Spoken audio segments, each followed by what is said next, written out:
அத்தியாயம் 46. குடம் உருண்டது. பாச்சாபுரம் கடைத்தெருவில் உண்மையாகவே ஒரு மாட்டு வண்டி கிடக்கத்தான் செய்தது. அதை லைன் கரையிலிருந்தே பார்த்த சர்வோத்தம சாஸ்திரி தம் பின்னோடு வந்த உடுப்பணியாத போலீஸ்காரனை அனுப்பி அதில் யார் வந்தது என்று விசாரித்து வரச் சொன்னார். வண்டிக்காரன் கடைத்தெருவில் இருந்த மிட்டாய் கடையில் இட்லி சாப்பிட்டுக் கொண்டிருந்தான். அவனை கேட்டதற்கு, ஆமாம், ஒரு சாயிபுவும் அவர் சம்சாரமும் தான் வந்தார்கள். மத்தியானமாய் ஸ்டேஷனுக்கு திரும்பி விடுகிறோம் என்று என்னை இருக்க சொல்லியிருக்கிறார்கள் என்றான். போலீஸ்காரன் ஊருக்குள் போய் 2 முஸ்லிம்களை, ஒரு சாயிபுவும் ஒரு கோஷாஸ்திரியும் இங்கே வந்தார்களா என்று விசாரித்தான். அவர்கள் வந்தார்கள், வரவில்லை, நீ என்னத்திற்கு விசாரிக்கிறாய் என்று சண்டைக்கு வந்துவிட்டார்கள். போலீஸ்காரன் திரும்பி வந்து சாஸ்திரியிடம் சொன்னான். அவருடைய பழைய நம்பிக்கை உறுதிப்பட்டது. இருந்த போதிலும் நீ இங்கேயே இருந்து அந்த வண்டியில் ஒரு கண் வைத்திரு. பின்னால் வரும் போலீஸ்காரர்களை மேலே அனுப்பிவிடு, நான் முன்னால் போகிறேன் என்று சொல்லிவிட்டு கிளம்பினார். அவரும் இந்த மப்டி போலீஸ்காரனும் மட்டும் சைக்கிளில் வந்தார்கள். மற்றவர்கள் பின்னால் நடந்து வந்தார்கள். இருபுறத்திலும் உள்ள காடுகளை துளாவிக் கொண்டு வந்தபடியால் அவர்கள் வருவதற்கு நேரமாயிற்று. சர்வோத்தம சாஸ்திரியின் எண்ணமெல்லாம் பூங்குளத்திலேயே இருந்தது. பூங்குளத்திலும் கல்யாணியின் மீதே இருந்தது. ரகசியங்களையும் மர்மங்களையும் கண்டுபிடிப்பதிலேயே ஈடுபட்டிருப்பவர்களுக்கு வேட்டை நாயுடன் உள்ள முதிரும் சக்தியை போல் ஒருவித சக்தி உண்டாகிவிடுகிறது.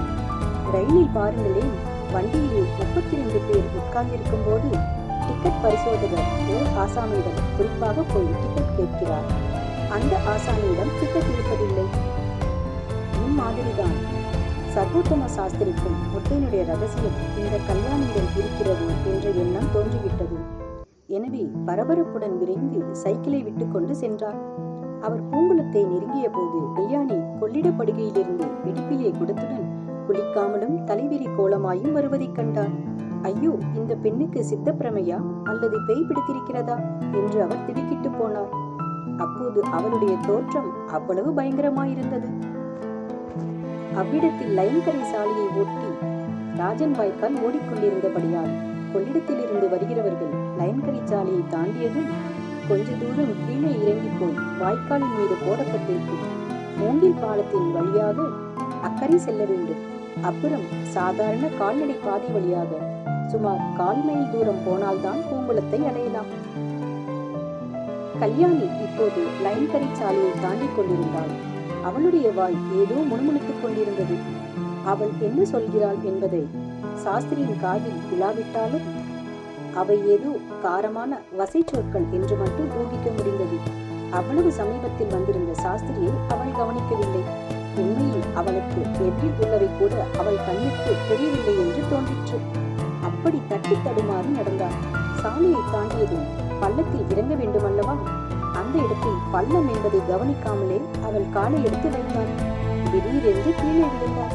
இடுப்பில் இருந்த குடம் தவறி விழுந்து டனார் டனார் என்று சபித்துக் கொண்டே விழுந்து ராஜன் வாய்க்காலில் பிரவாகத்துக்கு அருகில் போய் தண்ணீரை தொட்டுக் கொண்டு நின்றது.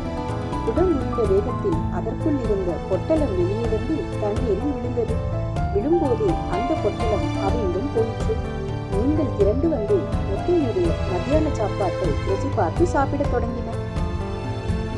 இவ்வளவும் நடந்தது 1/2 நிமிஷம் நேரத்தில். கல்யாணி லைன்கரை சரிவில் நிமிர்ந்து உட்கார்ந்தபடி சுற்றுமுற்றும் பார்த்தாள். இதற்குள் சாஸ்திரி கீழே ஓடிச் சென்று குடமும் பிரவாகத்தில் போய்விடாமல் எடுத்தார். ஒரு கையால் எடுக்கும்போது இன்னொரு கையால் தண்ணீரில் கிடந்த சோற்று பொட்டலத்தை நன்றாய் பிரவாகத்தில் இழுத்துவிட்டு வந்தார். குடத்தை எடுத்துக்கொண்டு வந்து கல்யாணியின் பக்கத்தில் வைத்த சாஸ்திரி, என்னம்மா இது, ஏன் இப்படி விழுந்து விட்டாய் என்று கேட்டார். கல்யாணி பதில் சொல்லாமல் திருதிருவென்று அவரை பார்த்து விழித்தாள். குடத்தில் இருந்த சாப்பாடு ஆற்றோடே போய்விட்டதே, யாருக்காக அம்மா சாப்பாடு கொண்டு வந்தாள் என்று கேட்டார் சாஸ்திரி. அதை கேட்ட கல்யாணி ஒரு வினாடி அவரை உற்று பார்த்து விட்டு ஹஹா என்று சிரித்தாள். அவ்வளவு பயங்கரமும் சோகமும் கலந்த சிரிப்பை அதற்கு முன் சாஸ்திரி கேட்டதே கிடையாது. அவருக்கு மயிர் கூச்சிருந்தது. யாருக்காகவா சாப்பாடு, யாருக்காகவா என்று கல்யாணி முன்மொழித்தது அவருடைய உடம்பை பதறச் செய்தது. ஆனாலும் அவர் விடவில்லை. நெஞ்சை வைரமாக்கிக் கொண்டு மேலும் சொன்னார், உன்னை போன்ற சிறு பெண்கள் உச்சி வேளையில் இங்கெல்லாம் வரக்கூடாது அம்மா. படுகை காட்டிலே திருடன் முத்தையன் ஒளிந்து கொண்டிருப்பது தெரியாதா உனக்கு? அவனுக்கு இந்த பக்கத்திலேதான் யாரோ காதலி ஒருத்தி இருக்கா. இருப்பாளாம். அவள்தான் அவனுக்கு சாப்பாடு போடுகிறாளாம். முதலிலே நீதான் அந்த கல்வனின் காதலியோ என்று கூட நான் சந்தேகப்பட்டு விட்டேன். சாஸ்திரி உன் மாதிரி கூறியதை காட்டிலும் கல்யாணி நெஞ்சில் கூறிய ஈட்டியை செருகியிருக்கலாம்.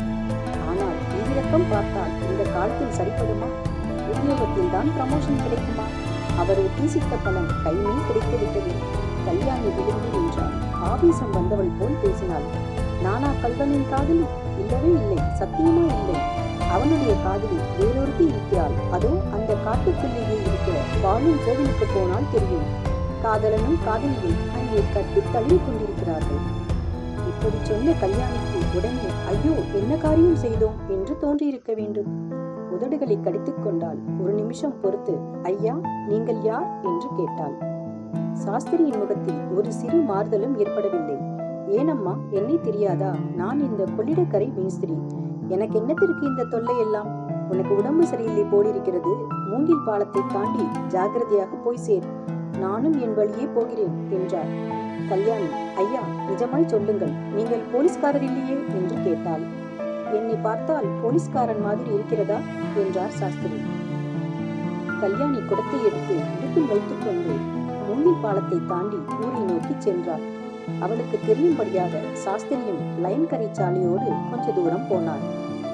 முத்தையன் இருக்குமிடம் இதுதான் என்று சாஸ்திரிக்கு நிச்சயமாய் தெரிந்துவிட்டது.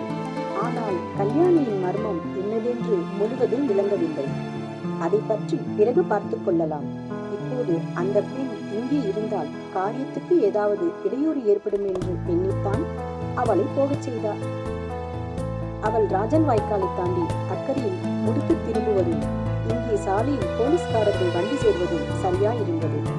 சாஸ்திரி சட்டென்று ஒரு சீட்டு எழுதி அந்த போலீஸ்காரர்களில் ஒருவனிடம் கொடுத்து, ஓடு என் சைக்கிளை எடுத்துப்போ, பாச்சாபுரத்தில் இருப்பவனிடம் கொடுத்து உடனே போய் ராயவரம் போலீஸ் ஸ்டேஷனில் இந்த சீட்டை கொடுத்துவிட்டு வர சொல்லு.